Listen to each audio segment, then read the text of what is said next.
Hello everyone, Patrick here. Hope you're doing well. I am coming on today to show you how to make an amazing pie crust with a new artisan flour blend at Batter today. You can also use the classic Batter or the artisan gluten free blend, okay? I wanted to show you guys some tips and tricks on how I make the perfect pie crust for the holiday season. And if you guys have any questions, you can put it at the bottom of the screen and I can help you guys throughout the day. All right, so I love the artisan flour from Batter, gum-free, rice-free. It's free of the top 11 allergies. It's also gum-free, it's corn-free, it's free of the major allergies, it's nut-free, soy-free, you name it, it's free of, okay? This is an amazing artisan flour blend that has been on the market for almost a year, about a year almost now. March will be the year mark of when we launched it and everything this coming year. But it makes amazing pie crust, okay? A lot of people messaged me over the Thanksgiving holidays and they tried the new pie crust and everything that I posted, and a lot of people loved it. Some people had problems with it. So I wanted to show you guys how to do it today. Okay, so I'm trying something new. Facebook does not like me right now, so I might be tilted or I might not be. But if I am, we can fix it later. But let's go on. Hold on one second. I'm gonna move the comments. Go. Move the comments so you guys can see me, okay? You can actually make this with classic batter too, okay? You can make it with both, okay? I always bake by weight, okay? We're gonna talk a little bit about weight now. When baking by weight, you're more accurate, okay? A lot of people have talked about over the holidays, they come back and forth, they talk to me about problems they might have with any of the recipes, the pie crust recipes. My first question is, did you use a kitchen scale? 100%, 90% of the time people say, no, I measured grandma style, I call it, with an old measuring cup, blah, blah, blah, blah, blah. Okay, so if you do old style measuring with gluten-free, you're gonna have a tough, crumbly pie crust. I'm just gonna tell you that. Baking by weight is accurate. It's also precision. This cost about $20 at Walmart, Target, Amazon, any of those stores. You can actually get it on the Cyber Monday sale right now too. This is amazing. This will save you money, time, investments, and everything when baking, okay? That's one of my tips, okay? Then, we're gonna talk about fat in a pie crust. Fat in a pie crust is key when you make perfect flaky pie crust. I know a lot of people have allergies, some people are vegan, some are this. I'm gonna show you what I do. You guys can talk, we can see what we can figure out. I'll tell you some of the no-nos to use in a pie crust and some to use, okay? Then we'll go from there, okay? My new favorite thing to bake with, if you're not vegan, okay, is lard, okay? Lard makes an amazing flaky pie crust, okay? This has been around for years, okay? The pie lady called Kate McDermott, she uses lard in her pie crust. I mean, it's amazing. It's flaky, it's beautiful, okay? I made it over the holidays. I mean, it's a thumbs up. And I made it with the artisan blend, even better. So lard is an amazing substitute. If you're vegan, okay, you can't have lard, then you can use spectrum shortening. Spectrum shortening is an amazing substitute for fat. It's hard solid once it's refrigerated and remains hard solid when baked and becomes flaky, okay? This is a good substitute. Then also you can use, if you're not soy free or anything like that, you can use straight up Crisco, okay? Crisco with butter, Crisco with regular, okay? Those are two amazing things to use for fat. Then also people have asked me if they can use like the tubs of butter, the Earth Balance, Smart Balance, things like that. Okay, so tubs of dairy-free substitute like margarines and things like that. 100% that does not work for pie crust, I feel the same way, is that it has, the tubs manufacturing to have too much water solubles in the tubs. Okay, so when you go to make biscuits, when you go to make anything that you want flaky and everything like that, and nice and airy and things like that, pie doughs, laminated doughs, things like that, using a spreadable butter is not going to get you to the finish line, okay? Unless you formulate the recipe, take a little bit of this, a little bit of that out. Then you could be able to use it. But I don't recommend it for anyone. The best things are soy-free. If you can use soy, use the soy ones, okay? Earth Balance buttery sticks, they're amazing. I use them all the time. I use the soy-free ones because just in case I bake with soy. I actually been liking the Country Crock lately. This is amazing. All these substitutes are amazing to substitute for baking too. If you're looking for like Christmas cookies and things like that, maybe not do the lard for cookies or things like that unless you want porky taste. That's just me. But people do it all the time, okay? So I'm gonna put these away. So today's video, I'm gonna show you the traditional way that I do it at home. If I'm not baking for allergies, people at home, then I'm gonna show you the traditional way, okay? Anyone has questions or answers and everything, I'm happy to do it at the bottom of the thing and we can go from there, okay? All right, so today I'm gonna show you the lard and Crisco way, okay? This is 100% cold and it's been weighed again, weighed. I'm telling you guys, weigh is accurate. You're gonna get a better result, you're gonna get better pie crust, you're gonna be happier at the end of the day. So, I weighed out my shortening or lard or butter or whatever you want to use. You weigh it out and make sure it's cold. Icy cold. When I mean cold, I sometimes do this and put it in the freezer or the fridge overnight so I'm ready to go to make my pie crust in the morning. If you don't want to do that and you forget to do that, it's still okay, but you want to make sure it's cold. Cold, cold, cold. Remember that. Then what you're going to do is I'm going to put you guys down so you guys can see this more. I do not have a staff here, so this is me being me. So, sorry. Hold on. Maybe. Sorry, I got to fix this so you guys can see.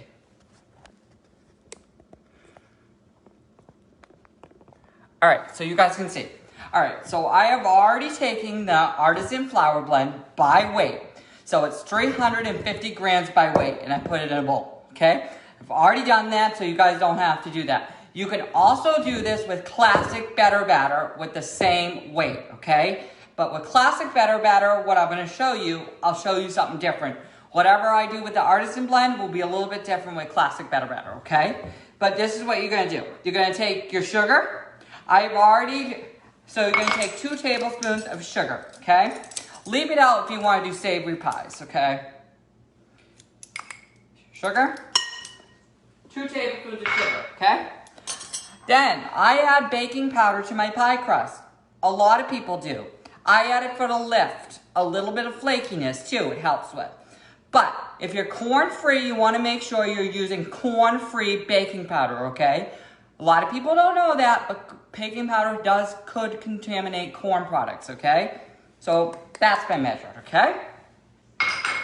Then we're gonna put my fat in, okay? See how big these chunks are? You want this for pie crust. You want chunks, okay? And what we're gonna do is now I also have my thing of cold, cold, cold, cold water, okay? Then I also have my new tip is adding vinegar. Any kind of vinegar will do, but I like apple cider vinegar. Apple cider vinegar do, rice wine vinegar. I wouldn't use balsamic vinegar, but a good quality vinegar will work. You can also use vodka, but some people don't drink vodka, so they're gonna ask that anyways. Okay? I'll show you when that comes up. Now all you're gonna do is you're gonna take the fat, and the key to flaky pie crust, okay? You want this to be flaky, okay, at the end of the day. You do not want it to be greasy, okay? And overworking, you can still overwork gluten-free pie crust, okay? I'm just telling you that. Even if there's no gluten in there, you can still overwork it. So all I'm basically doing is going with my hands.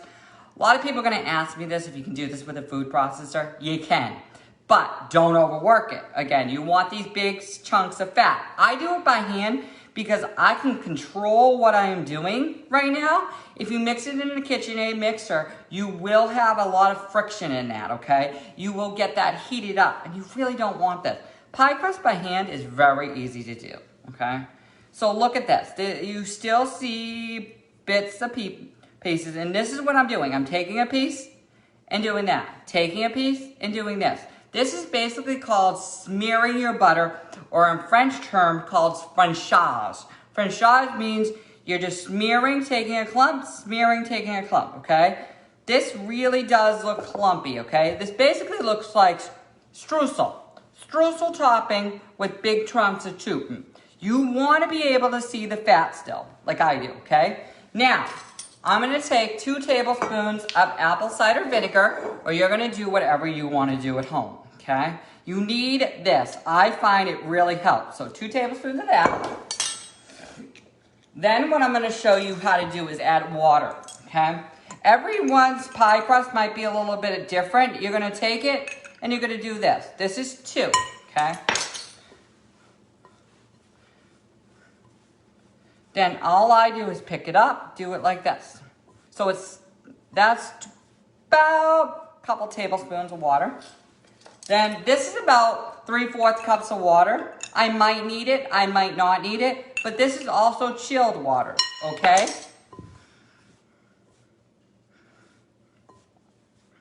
This will vary, I find, on the day and the temperature outside, and also the temperature and everything outside in your kitchen, okay? I'm just going to tell you, this will all vary. I use a measuring spoon because a lot of people will just start dumping things into things, and you know, once again, I'm going to go with 4. I made this like 4 times today. So see this? It's starting to clump together. It's starting to get big chunks right now. And I know that it's not starting to hold together. I know that I'm going to need a little bit more water, okay? 1, 2, 3, 4. I'm doing in 4 increments because I kind of know how to do it. And this is with the gum-free. With classic batter, you're going to do the same process, okay? Same process. Okay. So I can see that it's starting to come together. See that? It's starting to come together, starting to hold together like dough, okay? Now, I'm going to start doing this with my hand. Just squeeze it. Don't squeeze it a lot. Just squeeze a little, okay? Then what I'm going to show you how to do, I'm going to say 1 more tablespoon of water. 1 more. And this will also depend, once again, on your day, your time, your temperature. This pie crust works amazing for all kinds of different pies. Whatever you use pie crust for, I've been using this for. All right, so now what I'm going to do is kind of mix that together. I'm going to put it on my work surface. I'm using a regular mat, silicone mat. You can use your counter, whatever you want to do. And I'm just going to bring this together. Bring it together. Bring it together, okay? And then what you want to do, bring it together, bring it together. Bring it together and bring it together. You want the clumps in together, but you do not want to overwork this because, once again, there's no gluten, but you still don't want to see it overworking. Okay, so now, here's the process of elimination. You cut it in half, and you can see the fat still into the dough. You want to see that. That's where your flaky layers, okay? This is just... It's okay like this. It's going to hydrate because the gum-free flour, you need to hydrate it. So I'm going to talk now about gum-free flour, okay? So gum-free flour, now what you will do is you make them into chubby discs, as we call it, okay? Get it together, get it together, get it together. Take those chubby discs, and then you're going to take this chubby disc, sorry, and just put it together, okay? If you're doing this, now you're going to wrap this nicely tight, okay? I've been doing this for the last couple hours. What I do is I cover this tightly tight. I put it with plastic wrap, okay? Or in a sandwich baggie, okay? No air to it, okay? Then you're going to put it in your refrigerator and you're going to chill it for 30 to 40 minutes. That's it, okay? Do not chill it longer because what will happen is your fat will start to get too hard and you'll get bricks and you'll go, Patrick, it's a brick, I can't roll it out, blah, blah, blah. Don't do this. If you're doing this with classic batter, okay? This is where you differ, okay? After you mix this, you're gonna roll it right out and proceed with your recipe, okay? Classic Batter batter will not act like the gum-free flour, okay? So I am gonna wash my hands quickly, pick this up. So hold on 1 second. I'll be right back because I do not want to touch anything. Then I'm gonna show you the next step. Sorry, I had to wash my hands. I'll be right there. And I gotta get my pie dough. Alright, so now the pie dough has been chilled. This is the recipe I made already off camera. Okay? And it's ready to go. Okay? I'm gonna show you it, okay? This has been, I use plastic bags. I love these. I buy these in bulk. I also proof bread with these. But you can do you.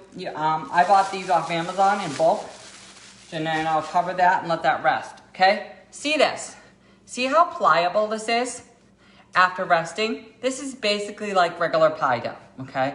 Resting, okay? Now I'm gonna show you some different ways of making pies, okay? Not gonna show you how to roll out a big pie, but I've been doing mini pies lately. I love them. You can buy these off Amazon. You can buy them off a regular thing. So it works. These work perfectly, especially in the time we need right now. You can also use this as a pie plate. They work perfectly. Aluminum, okay, let's talk 1 second. Glass and aluminum will bake differently in the oven. So you will have to watch your pies and how they bake, okay? That's one thing you gotta know about that, okay? I'm gonna show you how I've been rolling out my little pies because they're easy and they're fast. So, I take the pie crust, I cut it in half. See how many, you can see the fat, you can see the layering and everything? That's because I did not cut the fat in all the way. This is what makes flaky pie crust, okay?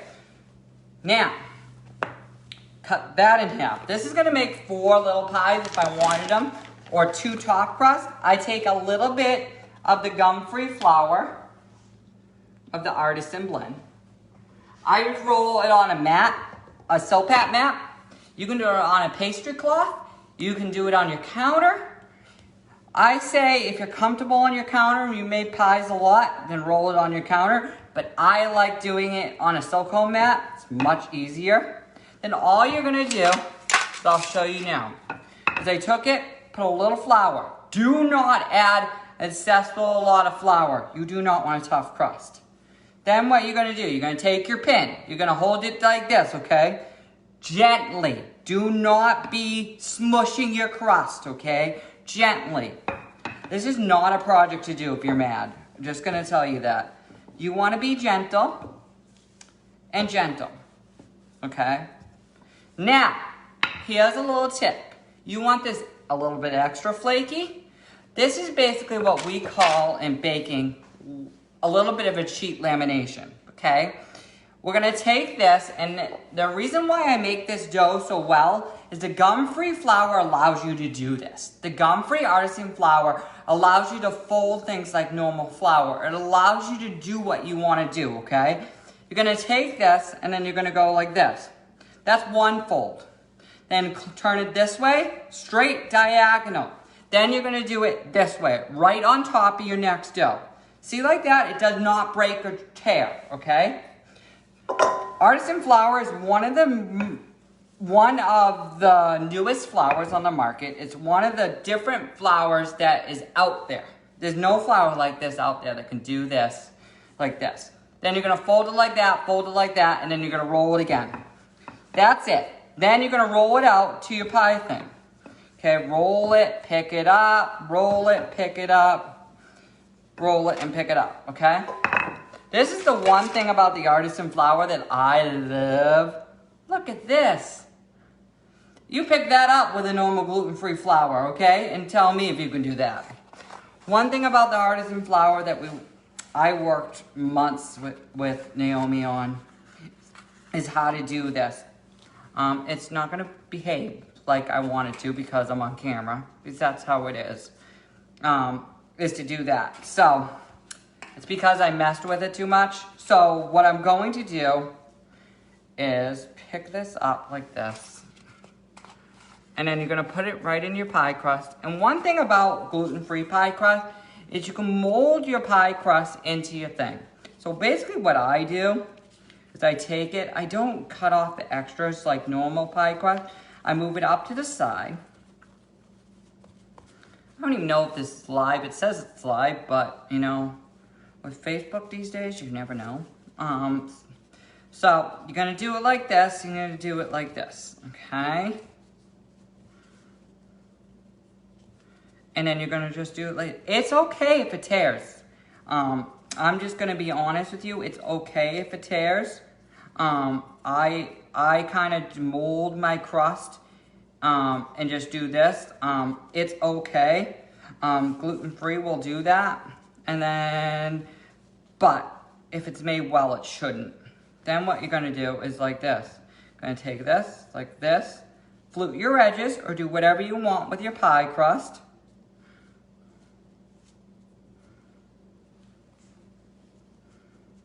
And then I push it up to the edge to get the rest. And then what I'll do is I'll take a little bit of this crust right here and I'll mold it into this crust right here.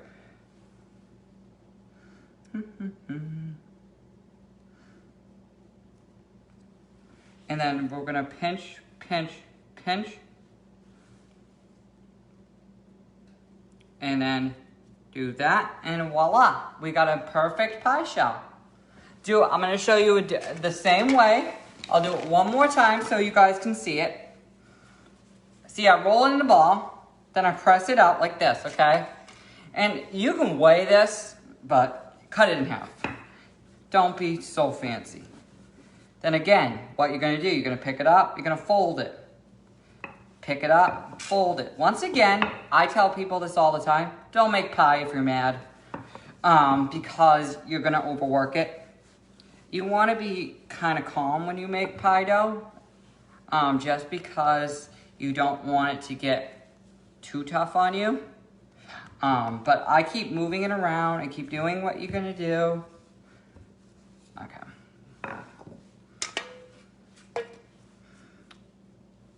And then just like that. And then like that. And then like that.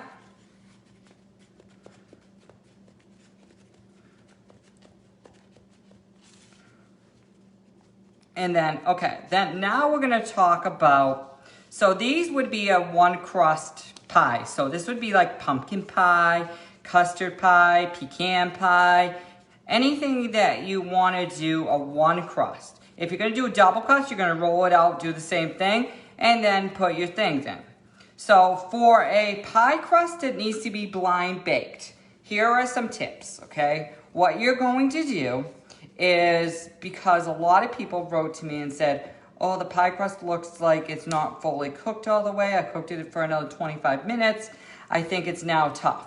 Well, it is tough because you overcooked it. You thought it was raw, which gluten-free will still continue to cook out of the oven. See that? Beautiful. So what I do is I take these and I freeze or refrigerate them for 45 to 30 minutes before proceeding with the recipe. You don't have to. I do it.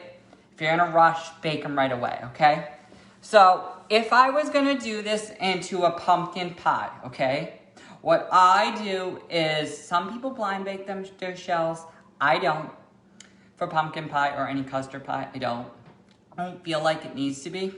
So what I would do is I make my filling, pour it in, and bake it in the oven, and you're good to go. If your crust starts to get too brown and you think it's getting too brown, put a little tent over it with a little bit of foil and continue cooking it. It's okay that way.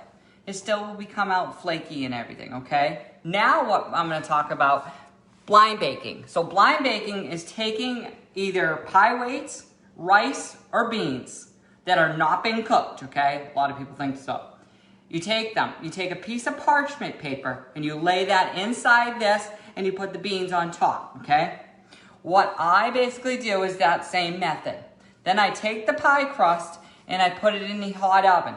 I bake it at about 375 on a regular oven. Gas ovens will be a little bit different. I go 375 to 400 degrees. You know your oven, you kind of control that, okay? But I blind bake my crust for about 15 minutes. 15 minutes blind bake with everything in it, okay? The pie weights and the parchment paper, okay? Then I take that out, take it out, pick up the pie weights with a pot holder because they're gonna be hot or whatever. Then what I do is I return the pie crust back into the oven for another 5 minutes to set the bottom. That's all you need. Stop there. Take everything out, let it fully cool before adding your fillings, like your custards, your chocolate creams, anything like that. Fully cool. If you say, oh, I'm not gonna bake pies today, but I wanted to make my crust early, this is what I would do. I would roll them all out like this. I would roll them all like this, okay? Then what I would do, if you're making apple pie, cherry pie, blueberry pie, anything with a top crust, which what I will do is I will roll everything, fill everything, top everything, flute everything. Then I will take a big Ziploc bag, put the whole pie right in that.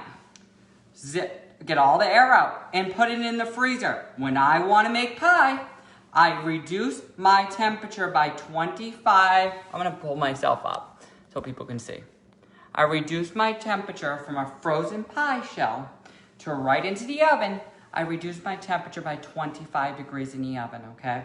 So if I bake my pies at, say, 425, I bake it at about 400. Because it's frozen, so you want it to kind of fully cook. You don't want the crust becoming hard and things like that.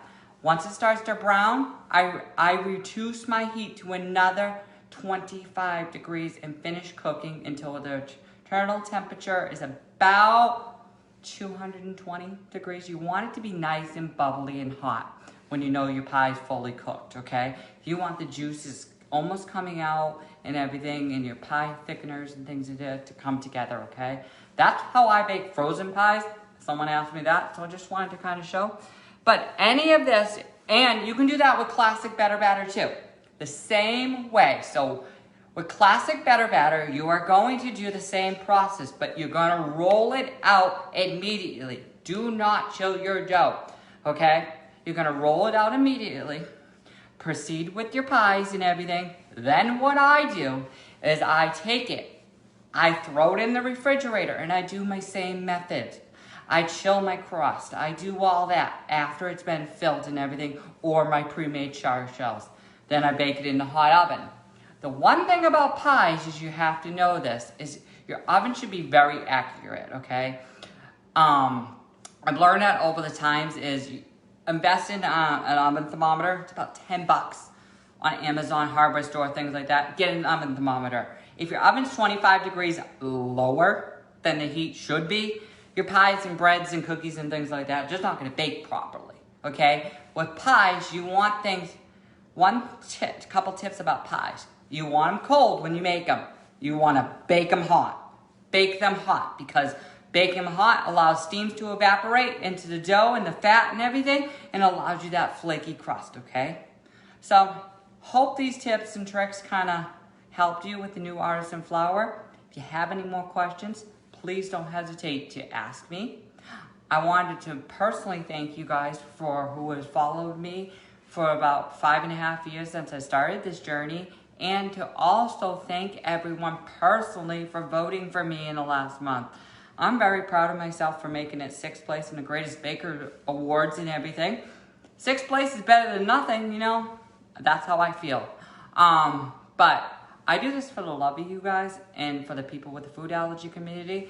So I love you all. I hope you guys have a safe and nice holiday. I wanted to pop on before Christmas. I'm going to try to pop on again and maybe show you maybe a roll or something before the holidays with the new flour. If not, I promise to do it in the new year. So I just wanted to pop on, show you how amazing this new Artisan flour is to work with pies. It works amazing in breads and everything. A lot of people have made my everyday dinner rolls and love them on the site with the new flour. This makes amazing pie crust, amazing breads and things like that. Really can use one-to-one substitution in old recipes. Some modifications might have to happen in bread recipes, but we have a link to that on the site. If you need that or need more information and want me to look at your old family bread recipes, message me personally and I can see what I can do with the new flour. Remember, Better Batter has the Cyber Sale Monday sale still going on. I don't know what's in stock, but I'm just telling you, so order now. You can get the new Artisan blend for half off still, so I would get that for the next round until it's restocked and everything. So saving money is always good. But you guys have a wonderful day and a wonderful holiday. I'll talk to you soon. I love you guys. Bye.